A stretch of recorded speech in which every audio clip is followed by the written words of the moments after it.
dear students? And today's topic is DNA replication. So in the previous session, we have discussed the experimental proof for DNA replication. The experiment that was conducted by Michelson and Stahl proved that the DNA replicates through semi-conservative mode. They conducted an experiment on Escherichia coli bacteria, and hope you all have understood the experimental proof wherein whenever the DNA has to replicate, the parental strand, the double-stranded DNA, separates. Using the information present on the parental strand, a new strand will be synthesized which is complementary to the parental strand. So, every time the DNA replicates, the parental strand gets separated, and end of the process, the new DNA formed will be having one parental strand, one newly synthesized strand. That is what was proved using a heavy isotope of nitrogen and the normal nitrogen, that is N14 and N15. So today's class, we will be discussing how exactly DNA replicates, right? DNA replication is defined as the process of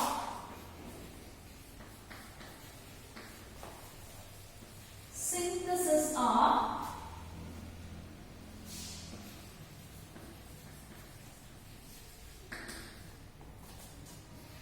replica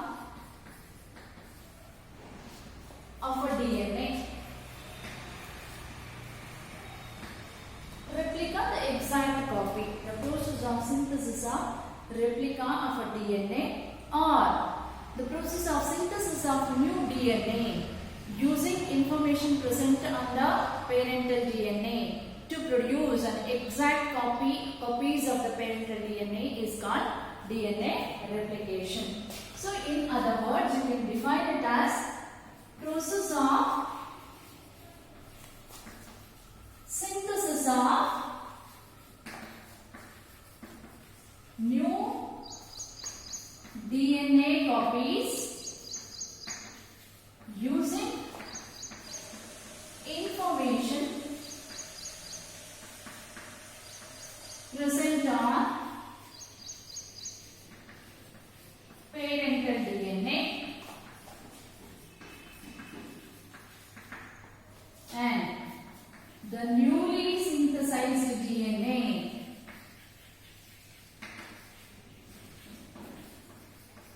are exact copy of parental DNA. The newly synthesized DNA will be exact copy of the parental DNA. So when and where does DNA replication takes place? The DNA replication takes place during S phase of cell cycle.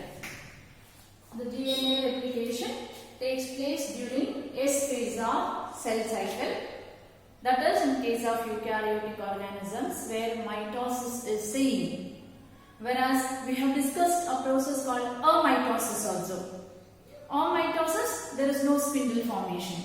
The genetic material replicates and the cell divides. That is in majority of the prokaryotes that divides through, or the unicellular organisms which divide through binary fission. In that case, in prokaryotic organism, DNA replicates prior to the cell division. That is, before the cell division could take place, the DNA replicates, and it doesn't involve the spindle fiber formation for the separation of the genetic material, neither for the cell division, right? Whereas in all eukaryotic organisms where mitosis is present, the DNA replicates during the S phase of the cell cycle. In case case of prokaryotes, replication or the DNA replication takes place in the cytoplasm, because as you all know, the prokaryotes do not have a membrane-bound nucleus. So the entire process of DNA replication takes place in the cell cytoplasm. All the enzymes that are involved in the DNA replication are present in the cell cytoplasm. Whereas in case of eukaryotes, the replication of the DNA always takes place in the nucleus. In case of eukaryotes, the DNA replication always takes place in the nucleus, that is the nucleoplasm, or the matrix that is present inside the nucleus will be having all the enzymes necessary for the DNA replication, and the entire process of DNA replication takes place in the nucleus of the cell. Now, the DNA replication is an highly complicated, error-proof enzymatic process. The replication of the DNA is highly complicated, error-proof, and enzymatic process. Highly complicated because the exact copy of the DNA has to be synthesized, right? And error proof. There should be no mistakes introduced during the DNA replication. Imagine if a mistake is introduced. The mistake sometimes may go unnoticed, or if the mistake is in the genes that code for any of the product that are essential for the life leading or the normal functioning of the cell, any mistakes that are introduced during the replication may lead to mutation. Mutation again will lead to certain genetic disorders, which you will be studying later, right? The genetic disorders such as sickle cell anemia or hemophilia, these are all because of the mistakes that are introduced in the DNA. Error proof means any mistake, suppose if it is introduced, those mistakes should be corrected before the cell division takes place. And it is highly enzymatic process. The entire process of DNA replication is carried out by different enzymes. So different type of enzymes, they play a very major role in replication of the DNA. So generally, how it is taught as the DNA replication, the different steps are taught along with the enzymatic functions. What I am going to do is, I am going to split the topic into two. First, I will make you understand the functions of the different enzymes, what exact role they play, how they act, what is the function of these enzymes in the cell. Those things we will discuss first. Later, I will be explaining the different steps involved in the DNA replication. So, if it is a theory exam on DNA replication, there may be two different types of questions. One is the DNA replication is an enzymatic process, justify the statement. When question is like that, you need to concentrate on you need to concentrate on the different enzymes that are involved in the DNA replication. The second question could be explain the process of DNA replication with diagram.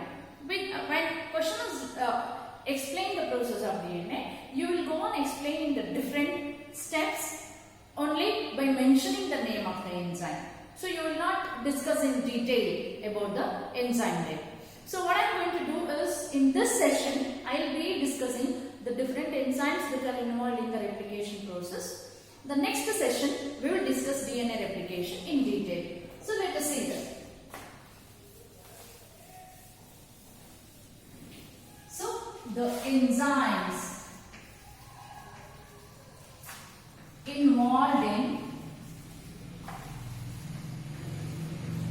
DNA replication.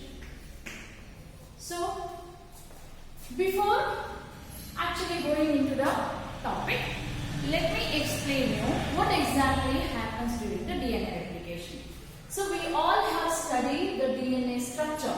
Am I right? So, it is a double helical structure like this.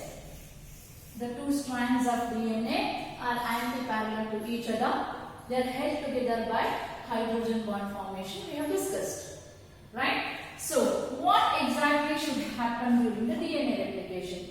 This double-stranded DNA should get converted into single-stranded DNA. The semi-conservative mode of replication we have discussed.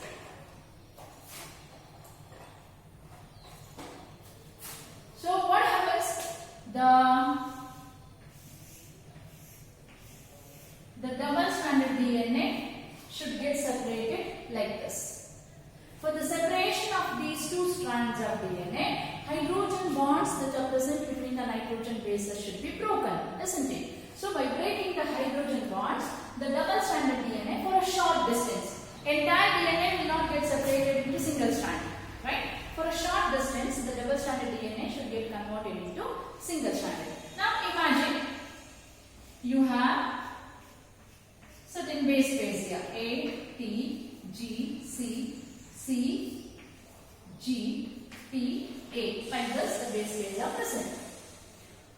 So, once it is converted into single strand, in the next step,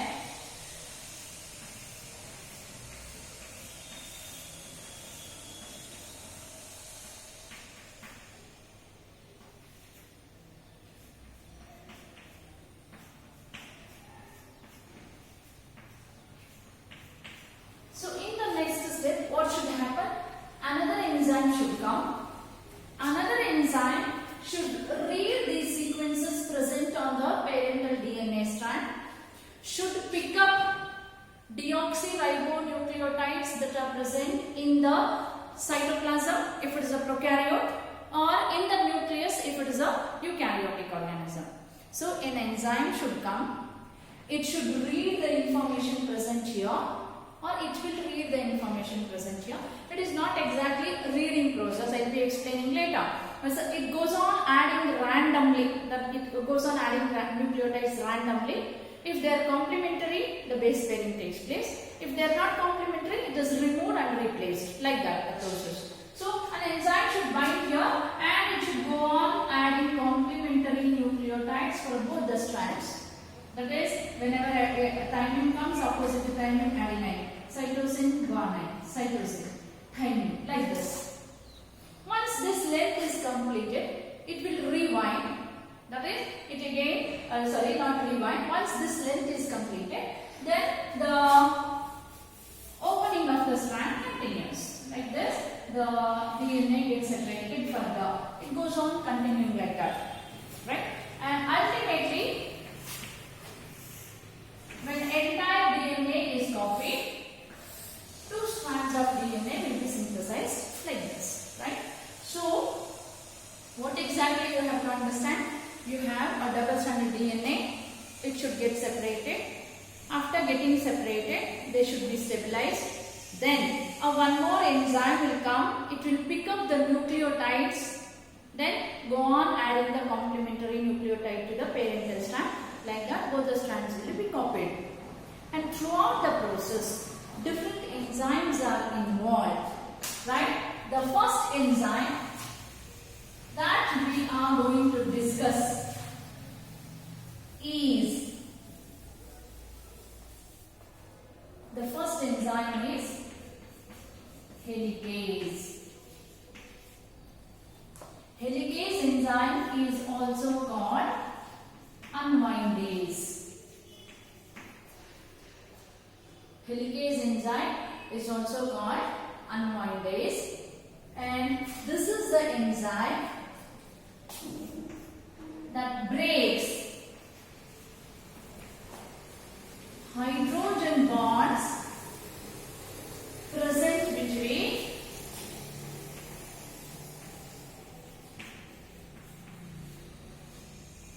nitrogen bases of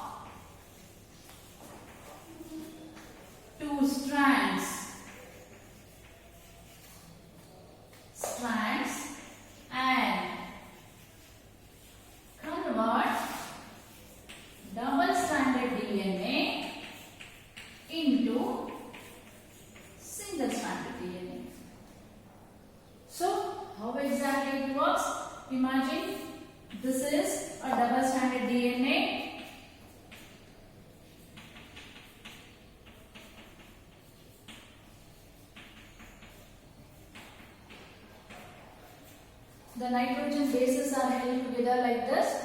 The helicase enzyme will go on breaking these hydrogen bonds present between the nucleotides, right? So the DNA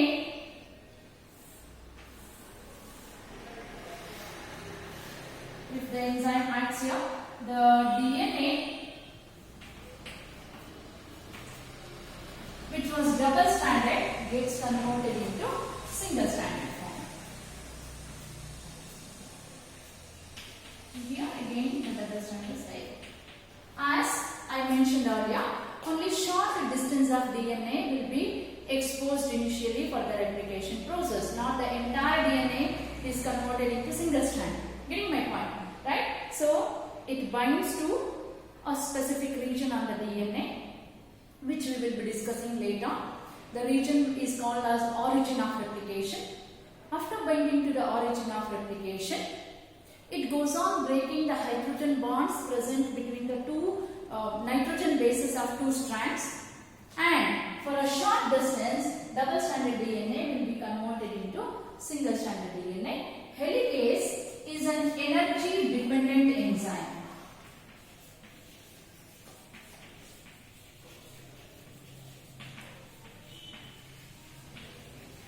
It is an energy dependent enzyme.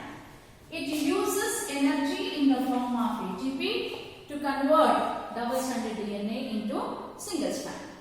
Clear, all of you? So that is about the first enzyme of DNA replication. Then the second group of proteins are second type is single strand binding proteins. These are not actually, they don't perform or they don't act as an enzymes, but they behave as a protein only, but they are an important component during the DNA replication. And if you will recollect, earlier we have discussed something called denaturation and renaturation. Remember all of you? Denaturation is a process where exposing the DNA to high temperature, the hydrogen bonds break and the DNA strand gets separated. I also mentioned when the temperature is brought back, the two strands of DNA which are complementary rewind spontaneously, which is called renaturation. The same process can happen during DNA replication also. Say, this is a double stranded DNA. Helicase enzyme acts on it. The double stranded DNA gets converted into, or for a short distance, it gets converted into single stranded form. And because these are close to each other and complementary to each other, they can spontaneously rewind back to form double stranded DNA. To avoid that, the single stranded binding proteins binds to the separated strands of DNA. A group of proteins called single stranded DNA protein, they bind to the single strands of DNA and they avoid rewinding back of DNA strand. Right? So the function of single strand binding proteins is to stabilize separated DNA strands so that they do not rewind back to form double stranded DNA. So, single stranded binding proteins specifically bind to the single strands of DNA. What is the function of single stranded binding proteins? They stabilize the single stranded DNA or separated strands of DNA so that they do not rewind back or they do not form a double stranded DNA until the process of DNA replication is completed. Right? For DNA replication to take place, the two strands of DNA should be present separately. Right? The new strand goes on forming hydrogen bond with the parental strands. So, until that process of DNA replication is completed, these should not rewind back. If they rewind back, the information present in them cannot be copied, or the information present on them cannot be used to synthesize a daughter strand. To avoid that, the single-stranded binding protein binds to the single strands of DNA, stabilize them so that they do not rewind back to form double-stranded DNA. Immediately after the action of helicase enzyme, the single-strand DNA proteins goes on binding to the single strands of DNA. Once the complementary strand is synthesized, these will dissociate from the DNA strand. Right? So that is, once the complementary strand is synthesized like this, hydrogen bonds are formed between the parental DNA strand and newly synthesized DNA strand. These single-stranded DNA proteins dissociate from the DNA strand. Clear, all of you? Then, the third enzyme that is involved in the DNA replication is topoisomerase. Topoisomerase is an enzyme that removes supercoils formed on double-stranded DNA ahead of helicase activity.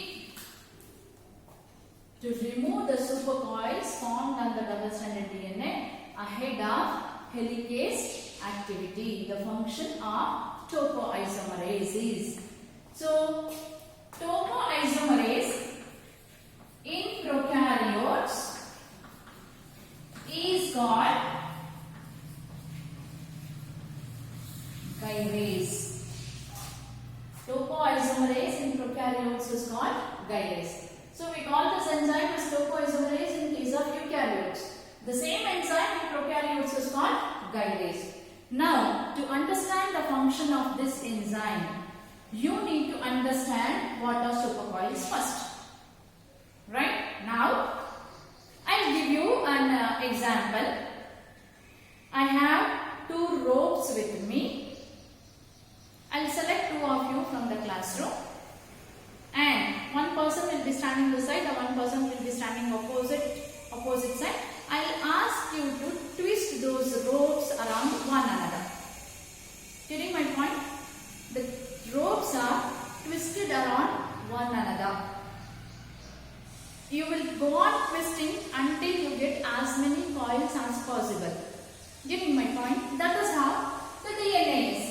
DNA, the two strands of DNA, they are twisted around each other like this. Yes? Right. So once the two strands or two ropes are twisted around each other, I will ask one person to hold that rope tightly, both of them put together tightly at one end, and I'll ask another person to go on separating the two ropes like this by pulling them away. What happens? As you go on pulling the ropes away from one side, a tension is created ahead of the opening, isn't it? Say, if they are twisted like this, and you go on pulling like this from one side, and in this region ahead of opening, a tension is created.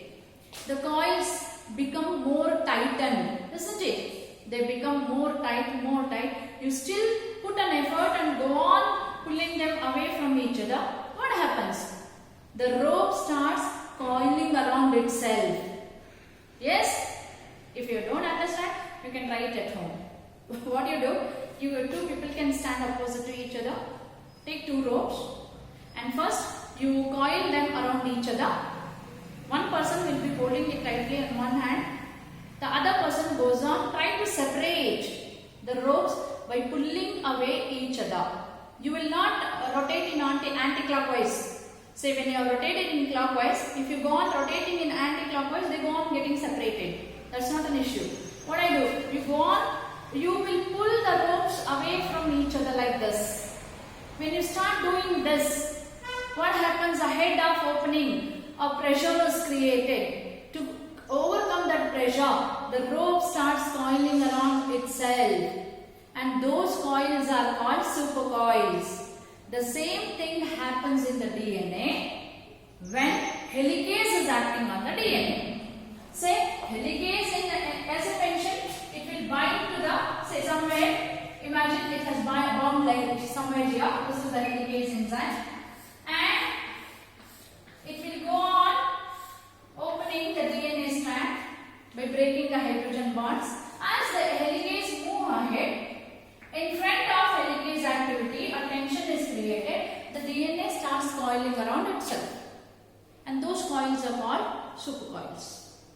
When the supercoils are formed, if they are not removed, helicase enzyme cannot move forward. So the entire process of DNA replication stops there.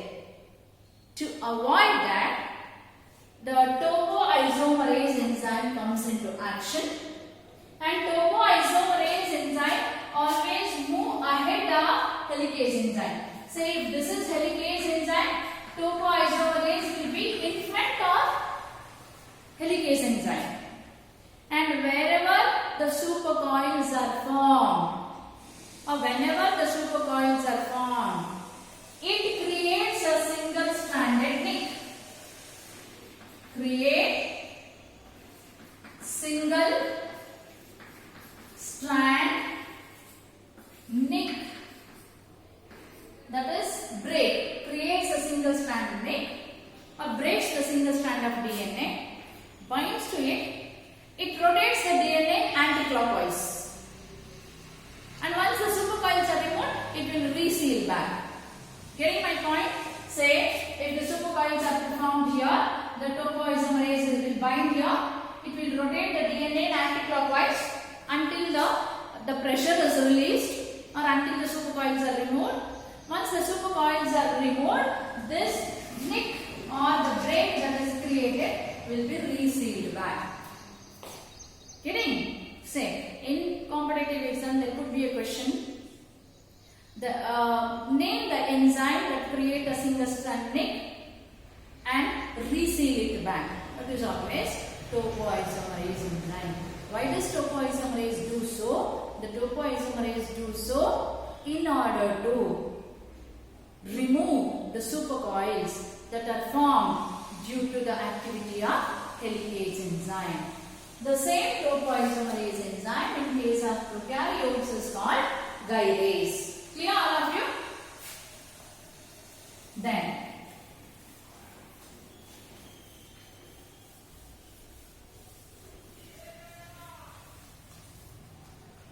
the next group of enzymes that are involved in DNA replication are called DNA polymerase enzyme. As the name indicates, DNA, that is deoxyribonucleic acid, polymerase. Polymerization is making a chain by linking the subunits. These are the group of enzymes that can go on linking new nucleotides that are complementary to the parental strand. And these specifically are called DNA dependent DNA polymerase enzyme. These are specifically called DNA dependent DNA polymerase enzyme. Why they are called so? They use the information present on parental DNA strand to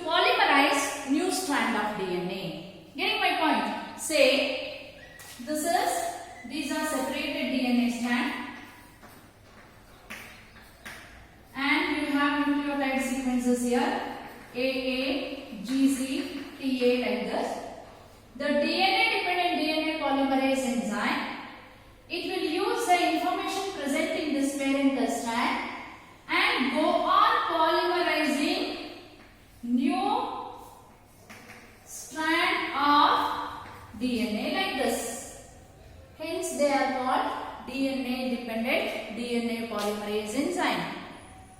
You have something called RNA dependent DNA polymerase also. Reverse transcriptase we discussed. Remember?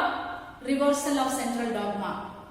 Where the enzyme is RNA dependent DNA polymerase. Reverse transcriptase is RNA dependent DNA polymerase. Why we call it so? Because it uses the information present on the RNA to synthesize DNA strand. But what is happening here? Here the information present on the DNA is used to synthesize or to polymerize new strand of DNA. Hence the enzyme is called DNA polymerase enzyme or DNA dependent DNA polymerase enzyme. These are the main enzymes that are involved in the synthesis of new strand of DNA, and they are also involved in proofreading. Proofreading means if any mistakes or if any errors are introduced during DNA replication, those errors will be removed by these group of enzymes. In case of prokaryotes,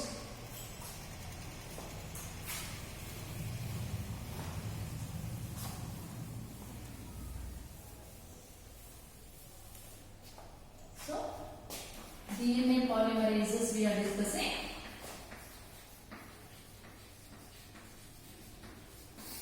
This is fourth enzyme, I suppose.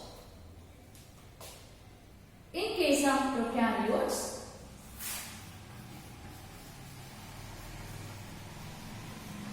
there are three types of DNA polymerase 1. The DNA polymerases are three types. Namely, DNA polymerase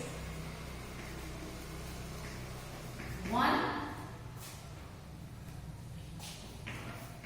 DNA, I'll abbreviate it as POL, okay? POL is polymerase. DNA polymerase 2 and DNA polymerase 3. There are three different types of DNA polymerases in case of prokaryotes. DNA polymerase 1, DNA polymerase 2, DNA polymerase 3, and all these three are DNA dependent DNA polymerases.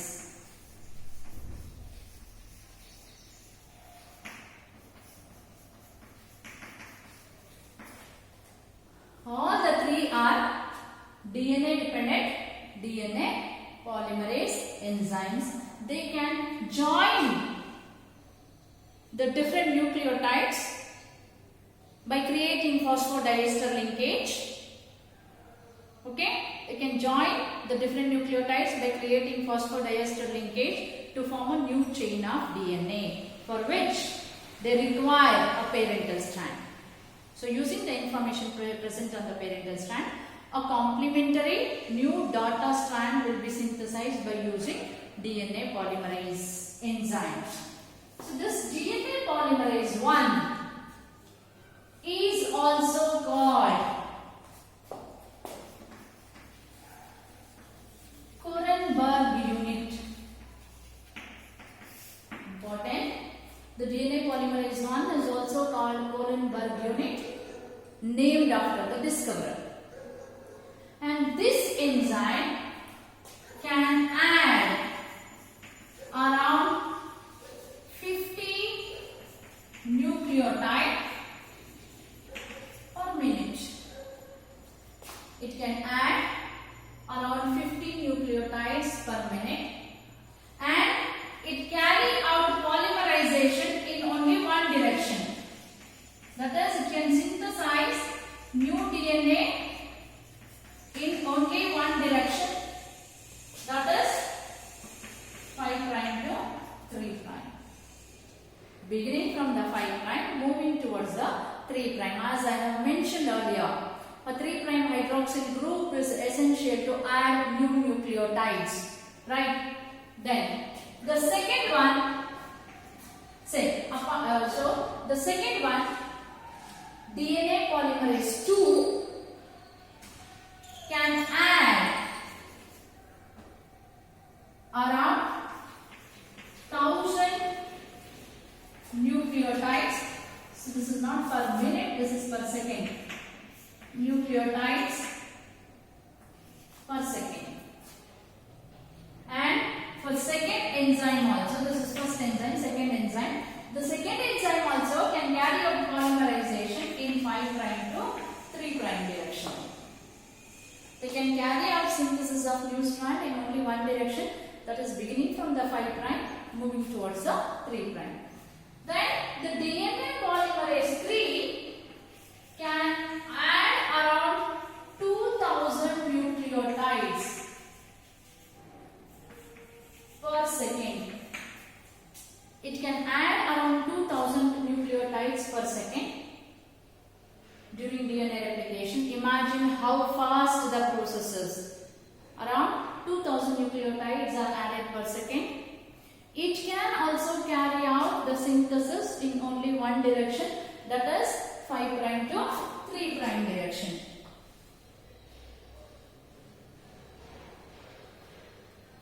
So that can also carry out the synthesis in only one direction, that is 5' to 3' direction.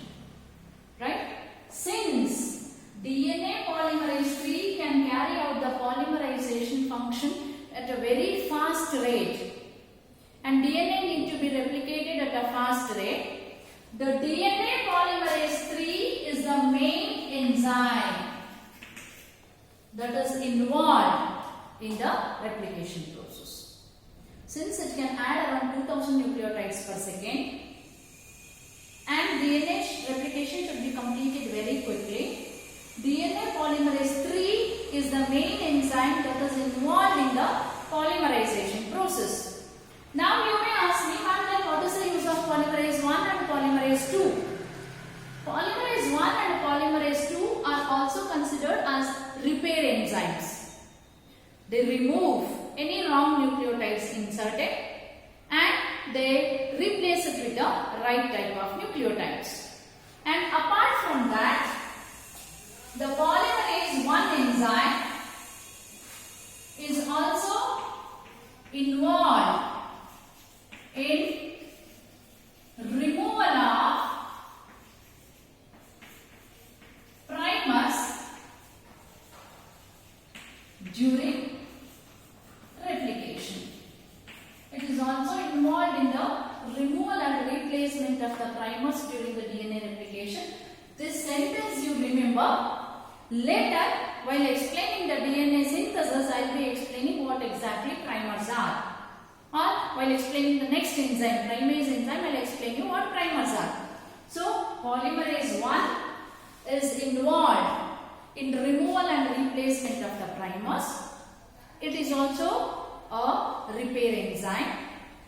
And polymerase 2 is a main repair enzyme that is also involved in the repairing. If any errors are introduced, it will also remove those errors and replace it with the right type of nucleotide. And polymerase 3 also has a repair mechanism. All these three enzymes, apart from polymerization activity, they also have something called exonuclease activity. All the three enzymes have something called exonuclease activity. Exonucleases are group of enzymes that can cut DNA from their ends. Exonucleases are the group of enzymes that can cut the DNA from their ends. Now, polymerase 1 enzyme can or it has exonuclease activity. Pol 1 has exonuclease activity both in 5' to 3' direction and 3' to 5' direction. So, imagine this is a DNA strand 5', 3',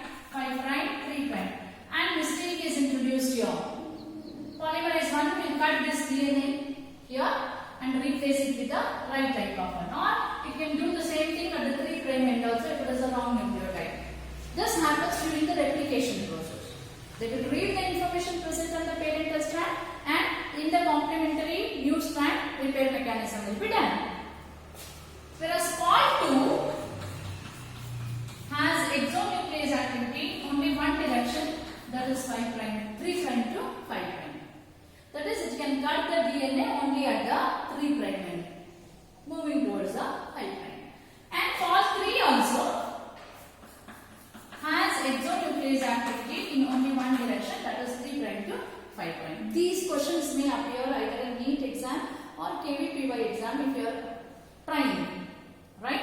So the polymerase enzymes, apart from having polymerization activity, they also have exonuclease activity, that is, they can cut the DNA from their end whenever there is a mistake and they can repair that mistake. Getting all of you? In case of eukaryotes,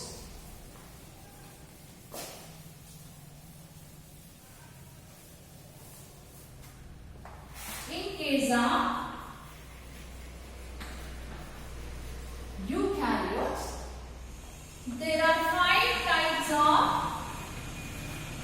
DNA polymerases. There are 5 types of DNA polymerases and they are called DNA polymerase alpha, DNA called beta, DNA called gamma, delta and epsilon. In case of eukaryotes, there are 5 types of DNA polymerases: alpha, beta, gamma, delta and epsilon. In this, the DNA polymerase delta is similar to Pol 3 of prokaryotes. Out of 5, the delta, DNA polymerase delta, is similar to Pol polymerase 3 of prokaryotes. That means the DNA polymerase delta is the main enzyme that is involved in the replication process. So, but in a textbook you will be studying in detail the replication of DNA in prokaryotes. So, we are not going in detail with this. This is just an extra information. And apart from DNA polymerase enzyme, there is one more enzyme which is called primase, is also involved in the process of DNA replication. Primase is DNA dependent RNA polymerase enzyme. That is, using the information present on DNA, it will synthesize a complementary RNA strand. Say, this is a DNA strand.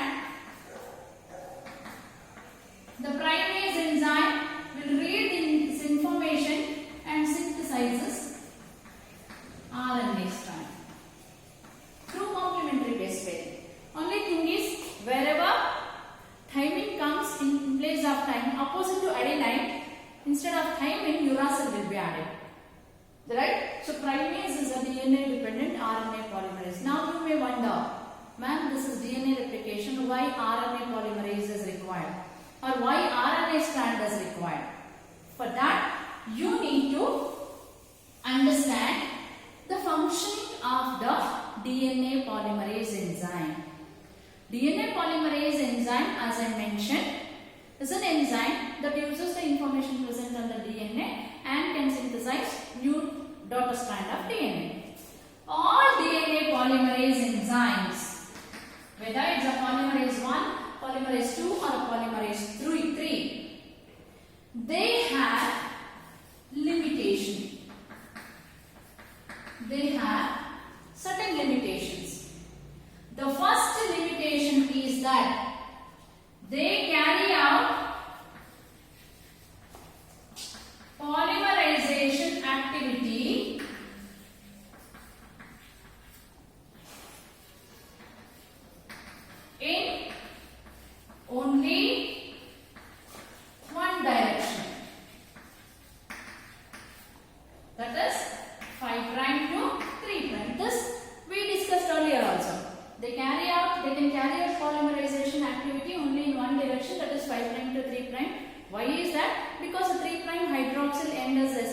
to add new group.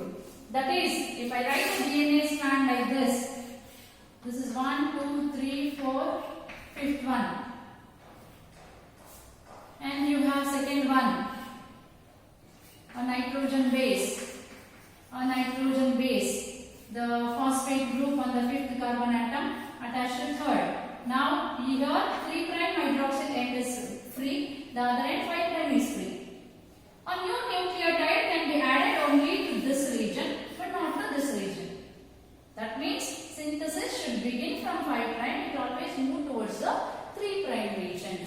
It is beginning from the 5', whereas it is moving towards the 3' region. So one limitation of DNA polymerases is they can synthesize or they can polymerize new DNA strand in only one direction, that is 5' to 3'. The second limitation is they cannot initiate chain formation. They can only elongate a chain. They cannot initiate a chain formation. They can only elongate a chain. What does that mean? Say the DNA strand is separated like this. 5', 3', 5', 3'. And it is exposed. We have nucleotides here. Same way here. Right? As I mentioned, new strand is synthesized. Beginning from the 5', it should move towards the 3'. So if you provide the DNA like this to the DNA polymerase, it cannot start from 0. There should be someone to push it. Right? Or in other words, it cannot initiate a chain formation, it can only elongate a chain formation. That means if I ask DNA polymerase to add a first nucleotide here, then to second nucleotide, third nucleotide, fourth nucleotide, like this if I ask, it cannot do. Right? It cannot, it is like you all. So there should be someone to push you always. Right? What it can do, if I provide a small chain like this, it will bind from here, then it will continue. Getting? So it cannot initiate the chain formation, it can only elongate a chain. So to help the DNA polymerase, primase enzyme comes into action. Primase enzyme can initiate the chain formation. What does primase do? It synthesizes small stretch of RNA, a small stretch of RNA at 5' end of new strand, and it is called primer. The small stretch of RNA is called primer. Primer is later elongated by DNA. So what exactly the primase enzyme do? The primase enzyme, it will synthesize at 5' end, synthesizes small stretch of RNA which is called primer. Then once the small stretch, the length is around 5 nucleotide base pair, that's all. It synthesizes a small stretch of RNA. Then the DNA polymerase binds and it continues the chain formation. That is what I was telling you. DNA polymerase 1 will remove this primer. Once the DNA replication is over, the primers will be removed and replaced by deoxyribonucleotides. Right? So primase enzyme synthesizes a small stretch of RNA at 5' end of a new strand. The small stretch of RNA is called primer. The primer later is elongated by DNA polymerase enzyme by adding complementary nucleotides to the parental strand. Getting? So the primase is an DNA dependent RNA polymerase enzyme. The last enzyme that is involved in the DNA replication is ligase. Ligase is an enzyme that creates phosphodiester linkage between two pieces of DNA. So where exactly it functions, that we will see later. But the function of the ligase is to create phosphodiester linkage between the two pieces of DNA. So if you have understood the activity of these enzymes, it will be easy for you to understand DNA replication. That we will discuss in the next class. Thank you.